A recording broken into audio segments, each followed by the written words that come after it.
Guys, we just got into some super interesting stuff in the break, and like we have to get back into this. Okay. All right. So now, if you don't mind talking about this, right? This is, this is your choice. But so you have an American boyfriend. Yes. Right. I mean, we're the best. No, I'm just kidding. I'm just kidding. Oh. Okay, wait, calm down, simmer down. So you've been together a year, and you said that you hit the I love you point at 6 months, was it? No, the first... What? So in English? In English. Do you guys primarily communicate in English? He can't speak Japanese, so everything's in English. So that's why I thought, I love you is casual. So when you said I love you is like so intense, you only like really say it when you're like so serious. I was like, what? So this explains your frame of reference. So okay, did he ever like discuss this with you, or was he just like... No, he was just like, I love you. and like, wait, did you guys know each other for like 15 years before you started? No, like 3 weeks. Well, okay, now is he exchange student, college student, shakaijin? He's a college student. You met him here? Or... I met him when I was doing my study abroad. Now you guys are doing distance. Now we're doing distance. Oh, yeah, okay, I just went through, I went through the gamut with, I've been through the distance thing so many times.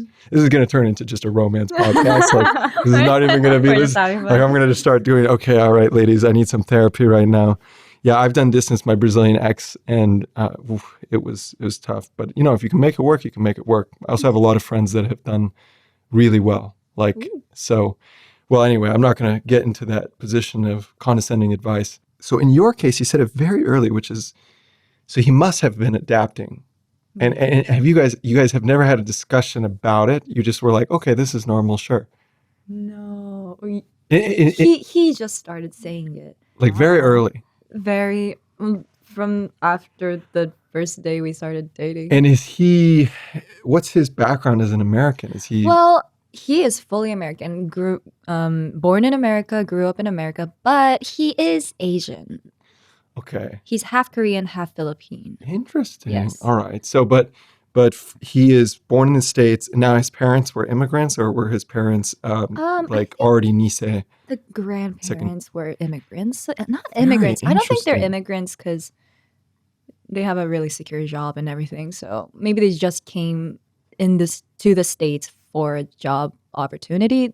The grandparents, obviously, and then they just grow generation. Very interesting. So you even from your reference point, that's exceptional, right? That super early. It is.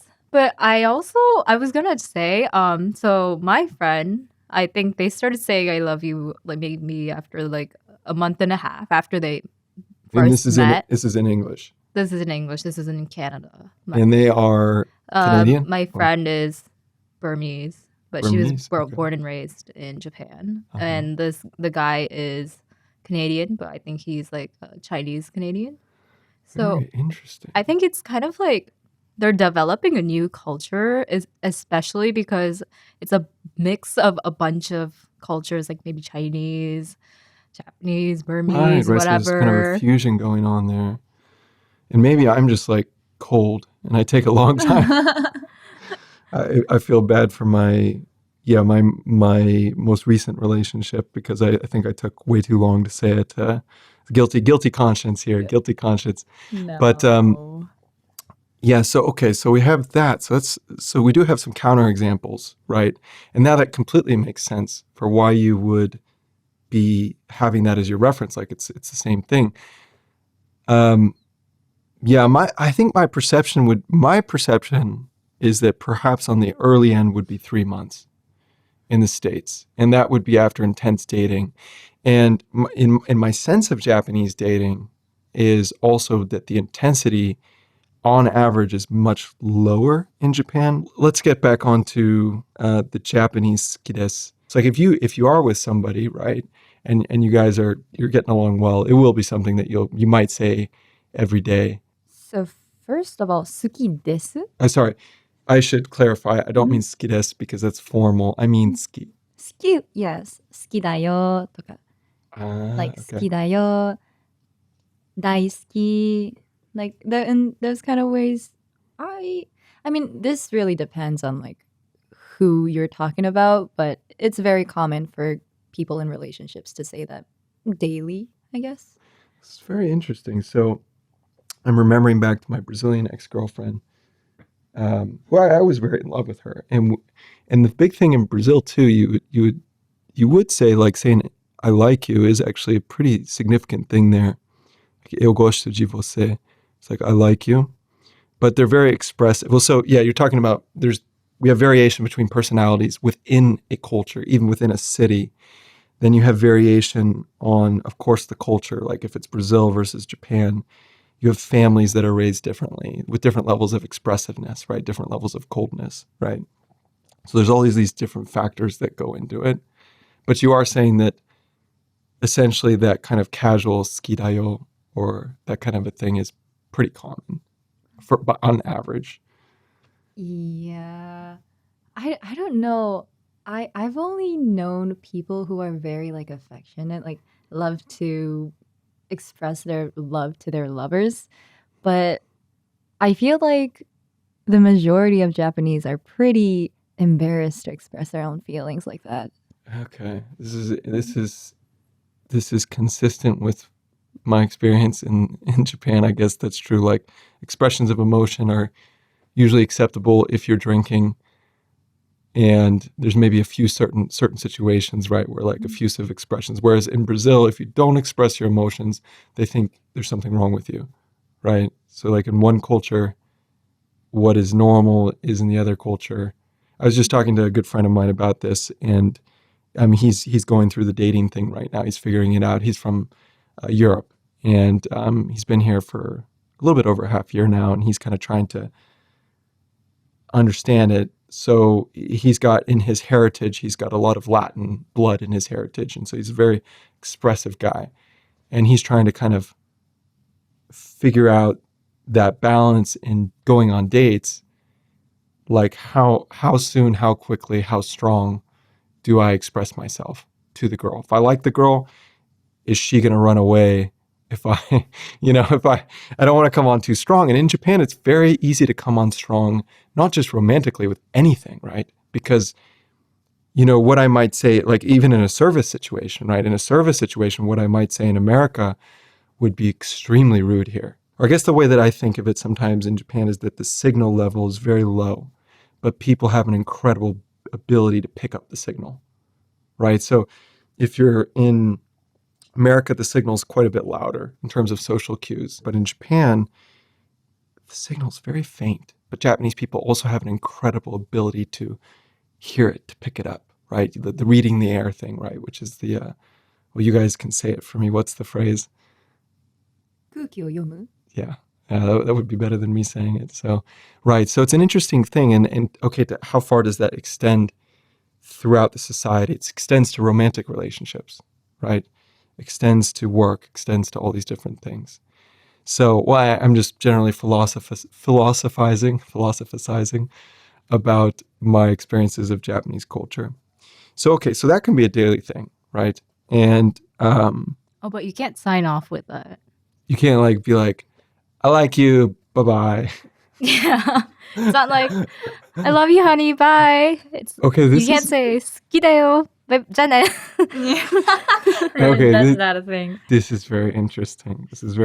Okay, so yeah, because that is right. That is in the States, right? It's like, okay, I'm not one to say babe, but my brother will say babe, and be like, yeah, babe, I love you. All right, good night.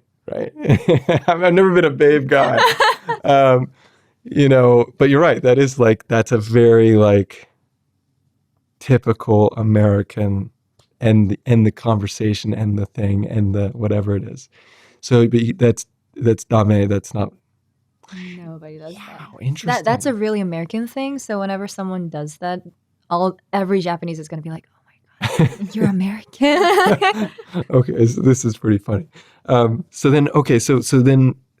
when is the appropriate moment then to say it? Usually, a lot of boys tend to not say like I love you, I like you. It's more of a girl thing. But girls want those words, right? So obviously. Wait, so this is universal. This is cross-cultural. Obviously. So most of the times girls like not beg them, but they're like, do you like me? Okay. And then finally the guys go I have like, experienced that. 好きだよ. So, okay, so since we're getting into personal stories, I do remember there was a girl, but I never did so this is also where I ran into trouble in Japanese culture, is that I don't have comfort with kokuhaku, right? I'm not comfortable with it because it's not my culture, right? And so there was a girl that I dated for a few months. She was Japanese, well, she probably still is Japanese. I think that didn't change. And a college student as well. And she, definitely not Kikoku Shijo, like spoke very little English, like we're talking quite Japanese. Not to say that you guys are any less Japanese, but you know what I mean, right? She doesn't have like both the operating systems in her brain. And I remember like I never said the kokuhaku, I never said anything. And she's like, by the way, like this, I don't know, this was like date 5 or something, or no, maybe it was date 3. Maybe it was date 3 or something. And we had already hooked up. Okay, I'll put it that way. I'll put it out there. Different situation. Okay. Yeah, now you're like, wait a second, sir. What have you done? So yeah, and then she kind of like was really like, oh, you need to say that, you need to say you like me, but this is all in Japanese, right?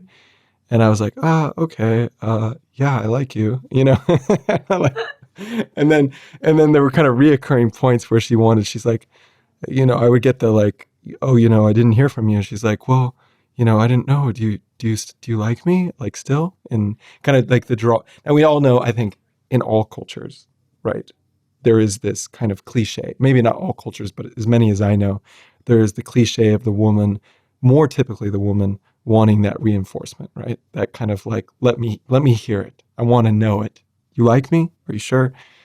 I think men do it too. Absolutely do it. But of course, it's, stand-up comedy, fiction. You're going to see it being the woman, right, that wants to draw it out. Okay, this is one word we absolutely struggled with on this product, right, on this course, which is, okay, what is hooked up anyway? What even is it to me as an American, right? And then how do you translate that? So hooked up, and also like, I'm like, okay, is this still a Gen Z thing to say? I don't even know, but I hope it is, because that makes me feel really old if it's not. But yeah, hooked up for me on my radar is anything from kissing to, if we're going to do baseball analogies, the home run, right? Since we Americans and Japanese have a love of baseball in common, right? Shohei Ohtani, right? I hear he's pretty good at baseball. Exceptionally good. Exceptionally. And from my hometown, right? So I'm from LA. So yeah, so this is an interesting thing to talk about, right? So I have had some American friends that feel like the term hooked up means home run, as in, completely went all the way. But to me, hooked up has always been anything that crosses the physical line that is, from kissing and beyond.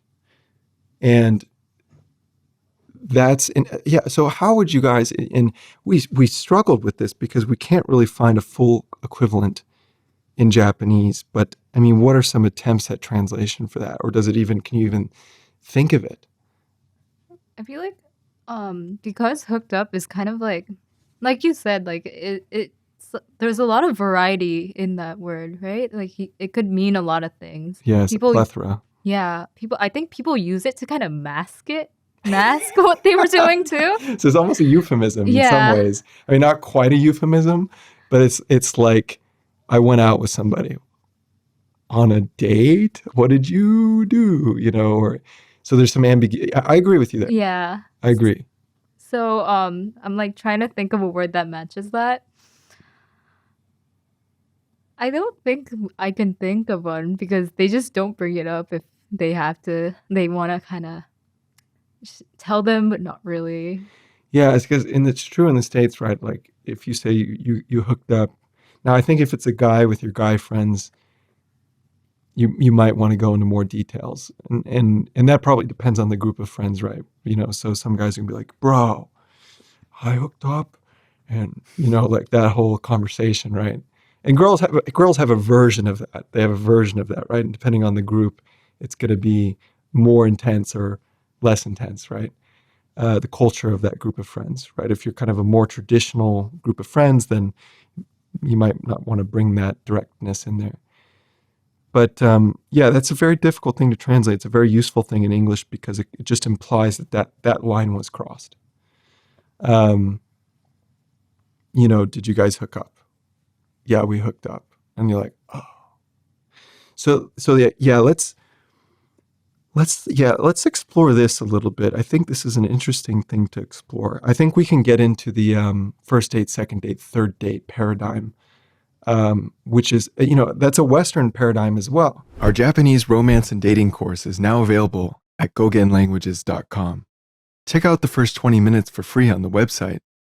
So first date, second date, third date. First, how do you say first date?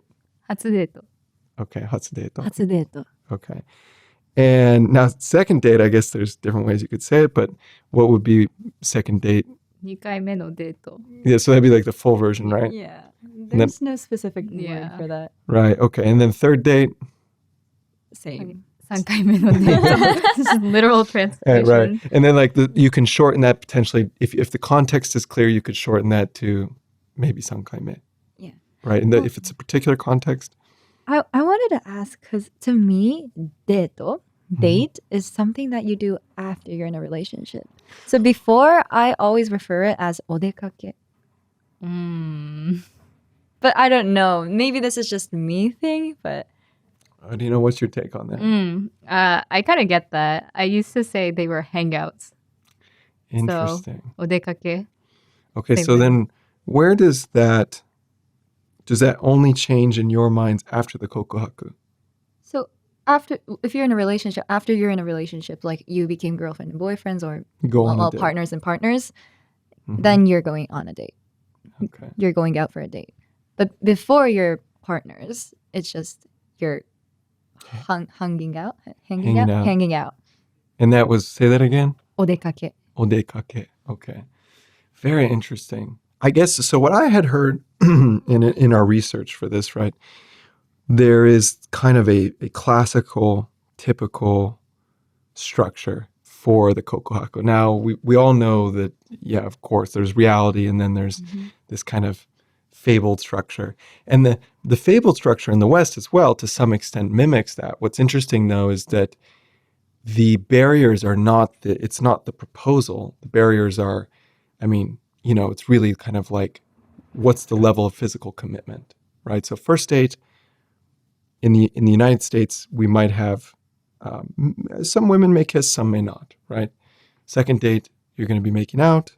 Third date, it's the home run, right? Traditionally, right? That's our pattern. And in this course, right, they start talking about this, and Yui's quite, the character Yui is very surprised to hear this. She's like, what? And she says that might be considered charai if you did that in Japan. And this is why we've talked so much about charai. Here you guys can say the authentic. Go ahead and. Charai. Charai. Okay, yeah, we got and this is an interesting thing, right? Because this can really doom you in Japan too. Okay, so what I heard is classical structure for the kokuhaku process is you have your first date, which we established as the hatsu dēto. Oh, right? first hangout. Or, okay, so let's find out, what is that? What would you call the first hangout? It's more like there's no such name on it, but obviously you gossip with your friends if you go on like a date or you hang out with someone that you have a little crush on, right? So you tell your friends that like, oh, he like asked me out to go watch a movie. Kind of like that. Like, and that would be the first odekake. Odekake or asobu. Asobu. Kind of like that. Asobu yakusoku shita. I like made a promise to like hang out with him, kind of like that. And then the other girls or other friends are gonna be like, "That's a date," like yeah. So we all know it's a date. Yeah, we all know it's a date, but we just don't refer it as a date because if you refer it to a date, it just means it's scary. No, it just kind of means that you're official. Oh, interesting. Okay, so it we have this. Kind of implies that you guys are already dating. That's why you're on a date. Okay. So like, let's say perhaps it's more common now to do this kind of the odekake. Maybe because it sounds lower key, right? I mean, it's like, it does sound like a lot to be like, it's a first date. Like, okay, did you guys do dinner? And then, it sounds like a lot, right? It's kind of heavy. Would you still hear hatsu dēto from some friends, you think, in this context?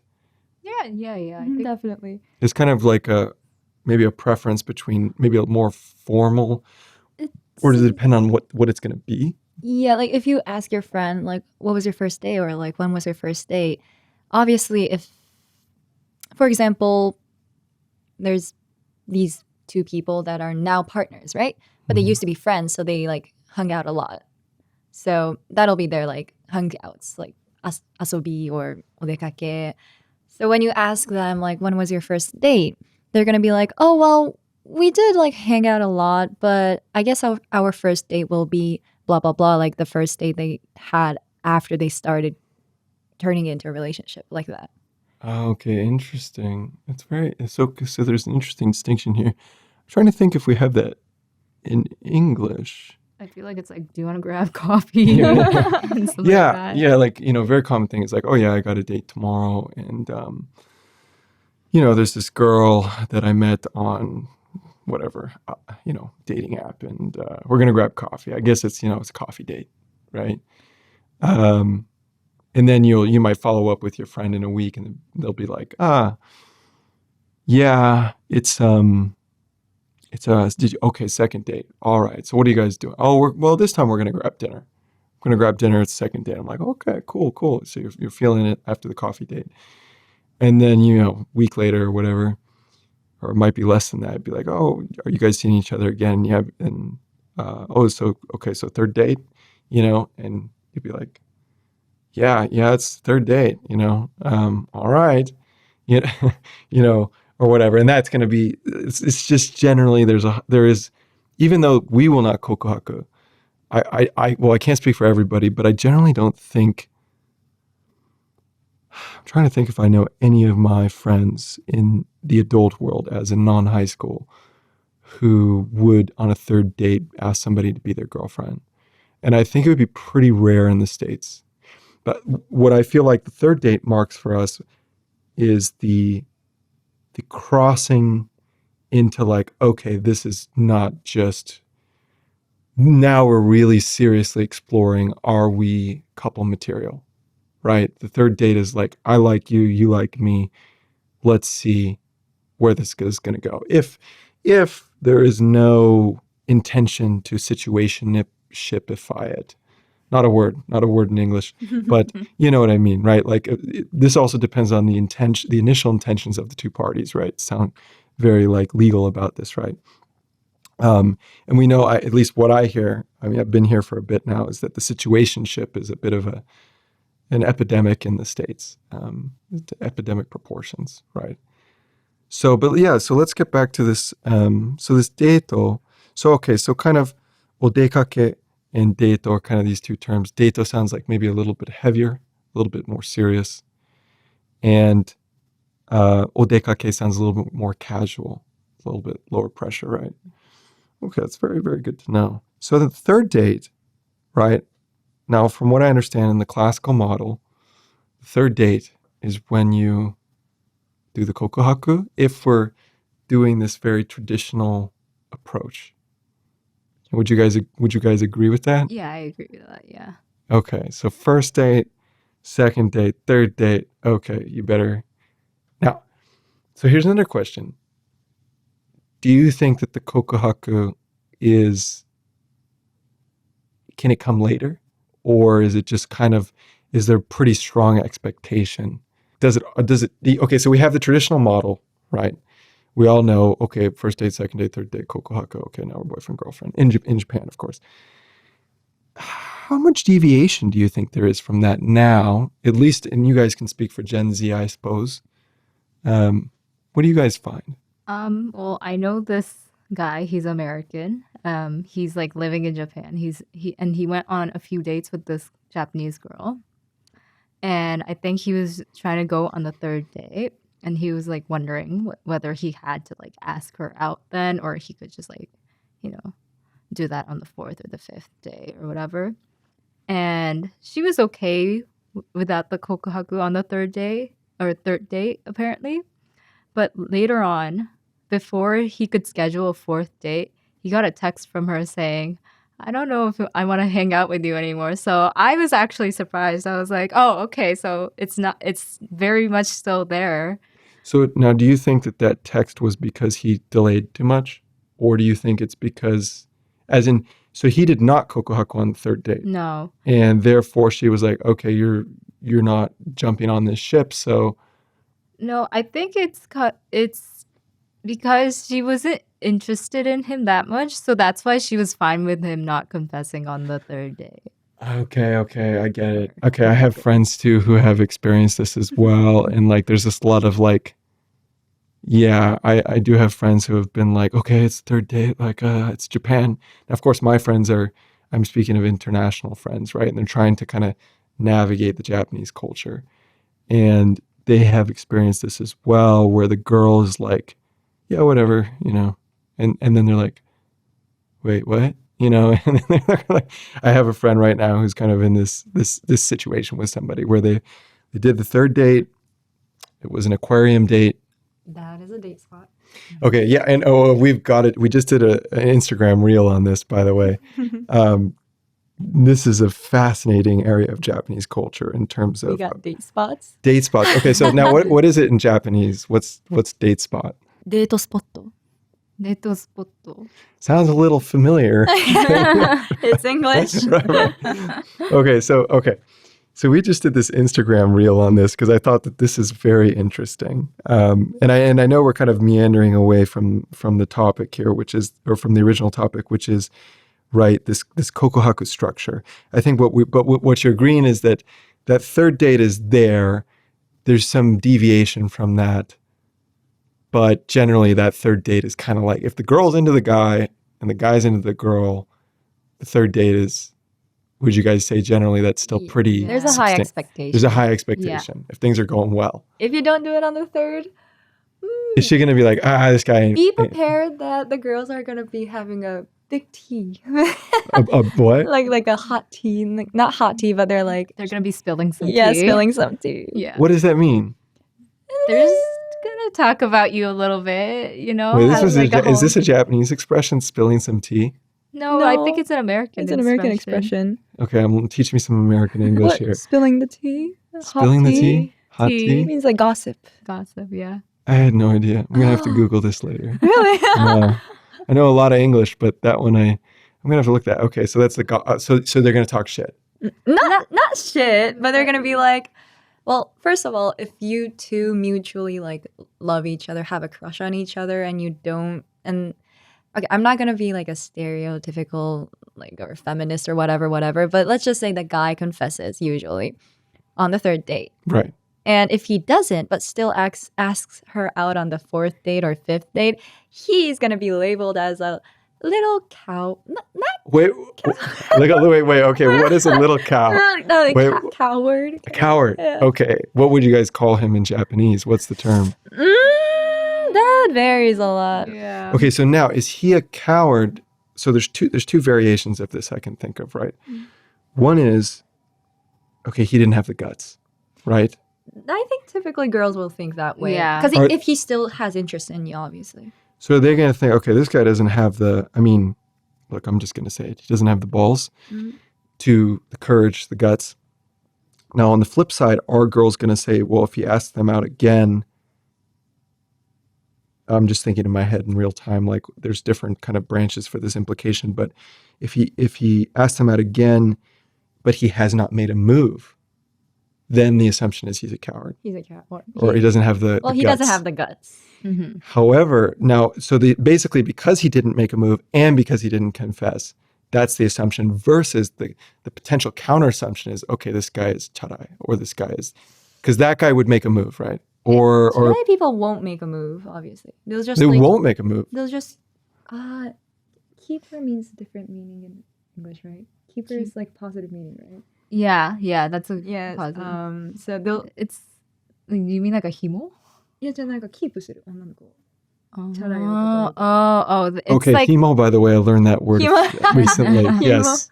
it Yeah. means like to put it on hold. They have girls stocked up as an Yes. option. And so Right. and so let's talk about himo because somebody made a joke to me and my friend, one of my friends, she owns a bar and in Shibuya, and she's works with this guy who they're together actually. And so I said, oh hey, like what do you do if this is just one of your part-time jobs or something?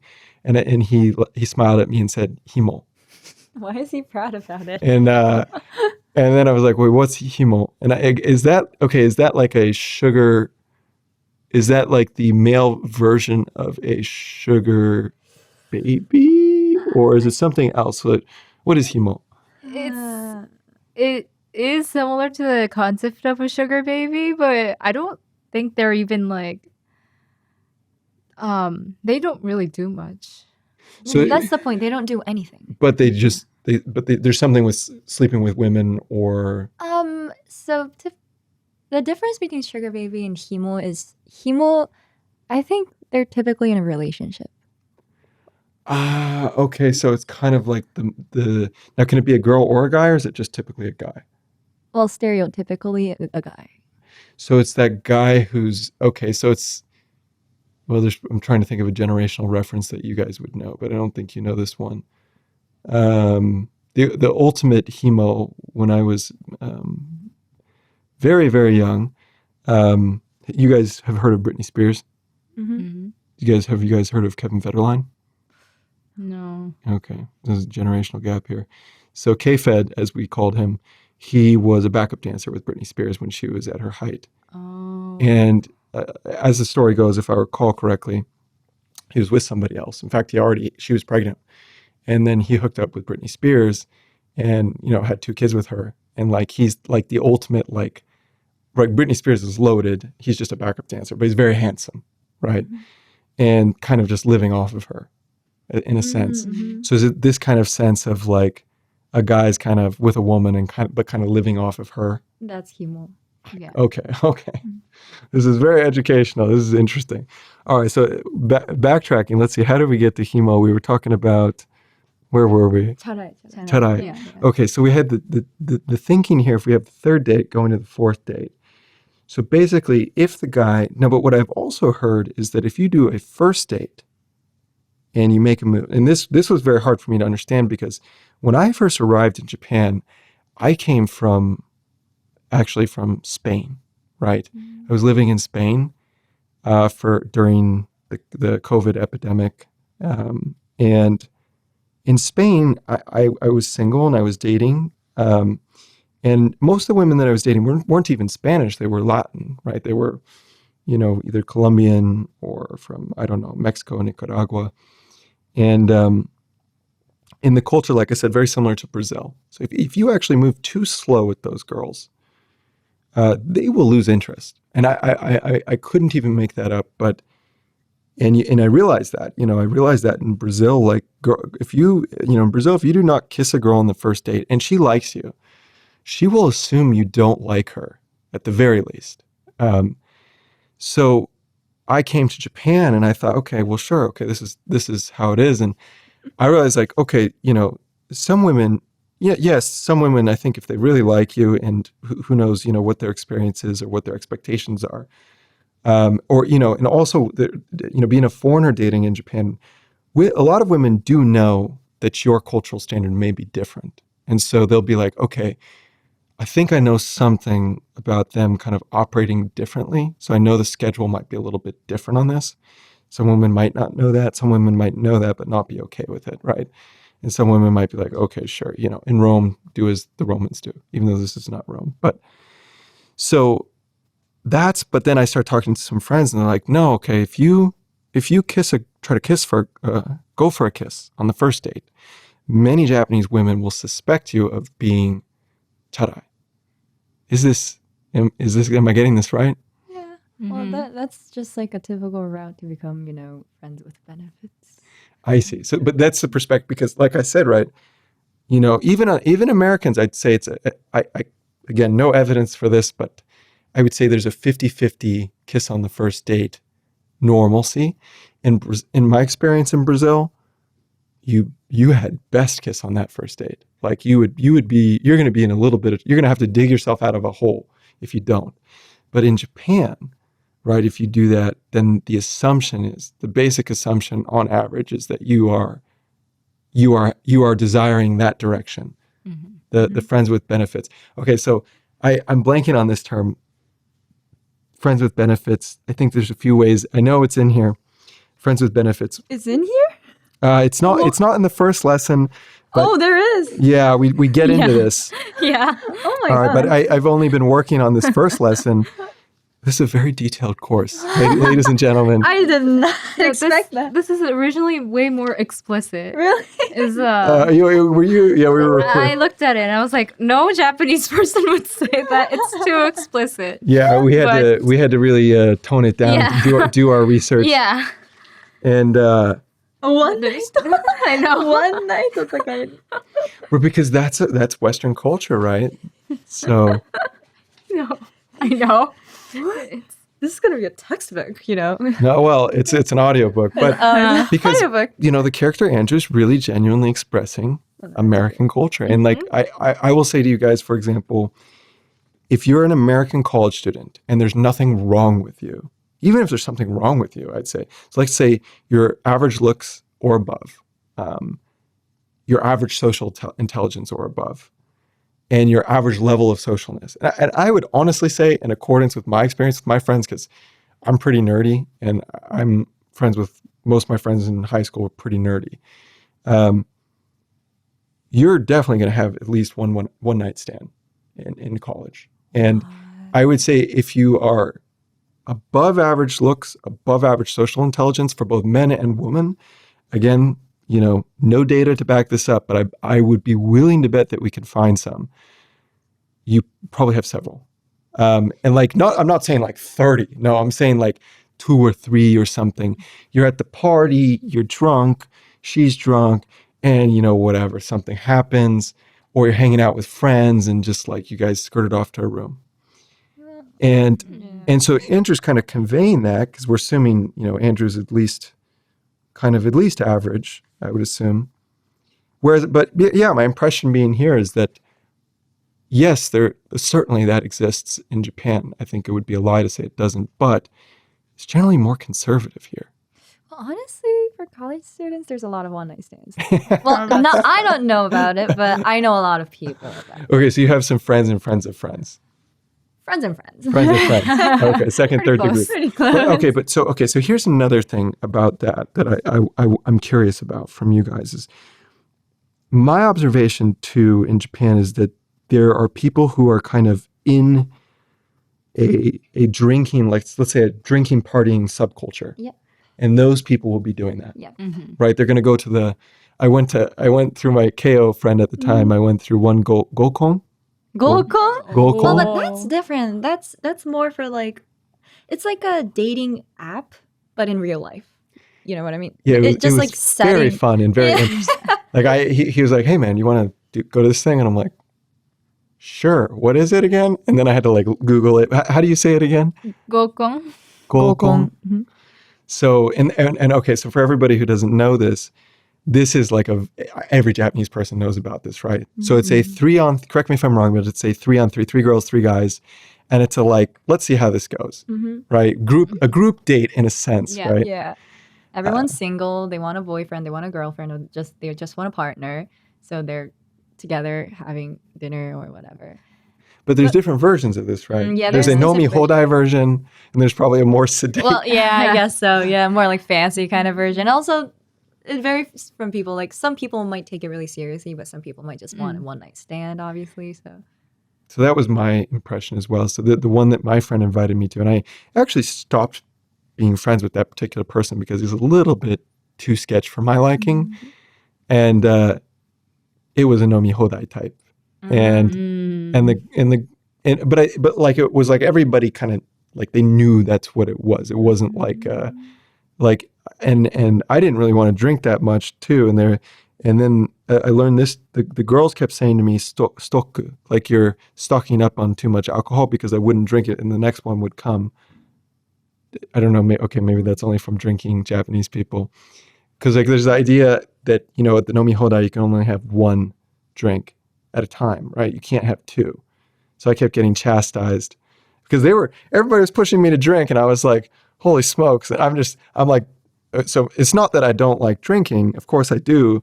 But it's that I was like, if my alcohol level increases, my Japanese level will decrease and I will be in trouble because none of them except for my friends spoke English.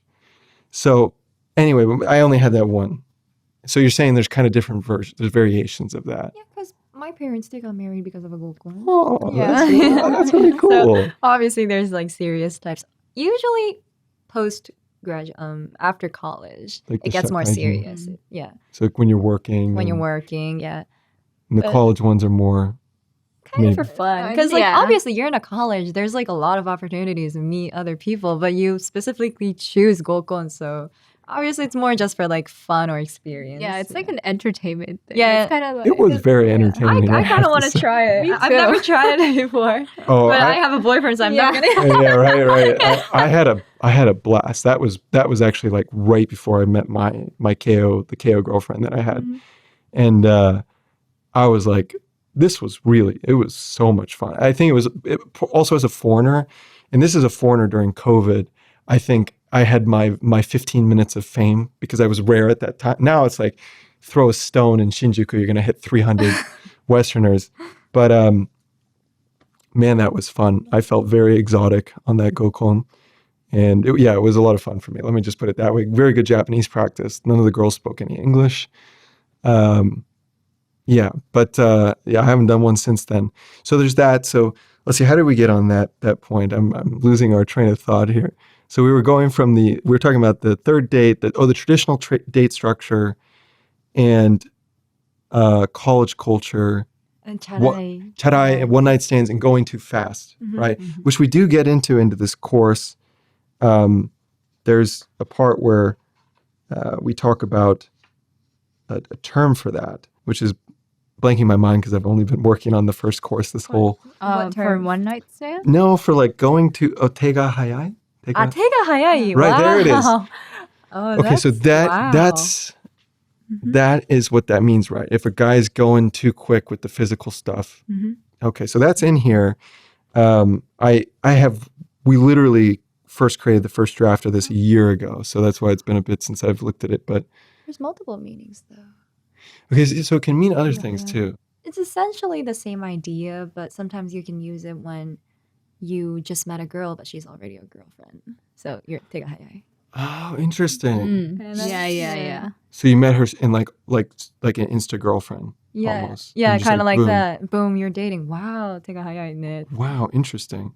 So there's multiple meanings, but one particular meaning is if somebody is moving too quickly on the date physically. Yeah, the idea is that. When we were working on this, like we couldn't figure out a way to translate official couple because the conclusion that we had come to was that it's not really said in Japanese because the kokuhaku culture exists, it's not needed.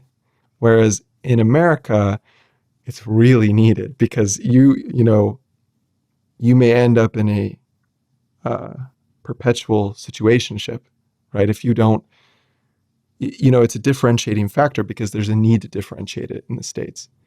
But I guess in Japan, it's like, was there a kokuhaku or was there not? Now are you guys together or are you not? Or is it the friends with benefits? And those are probably some terms we should get to. So friends with benefits, what would be first translation that comes to you guys, to mind? Okay. Now that's the harsh one. I've heard there's like a nicer one. There's a more euphemistic one. I've heard that's in here too. Okay. Those are both in here. Yeah, I think that's like more relationship closer. of convenience. Yeah, so it means like friends with benefits, right? Like it's Just more more closer. euphemistic. Yeah. But it also has a little slightly different meanings. What would you say? Tsugogai, it's like you can manipulate the other person as much as you want. Because they are convenient. So that's from the perspective of the person who's in control. Yeah. So it kind of means like you using someone to your advantage. Yeah, like that. And usually it's in like those sexual ways, but there's other. So on that point, right, we do have this term in Japanese, which I think is a very interesting term since we're on this topic. There is a term for the men that are, okay, I'm just going to say it. In English, I think we call him a fuckboy. What's the term in Japanese? That is charai. No, that's yarichi. Oh, Yeah. that's the one. Sorry. Hey, it's more direct, right? Our Japanese romance and dating course is now available at gogenlanguages.com. Check out the first 20 minutes for free on the website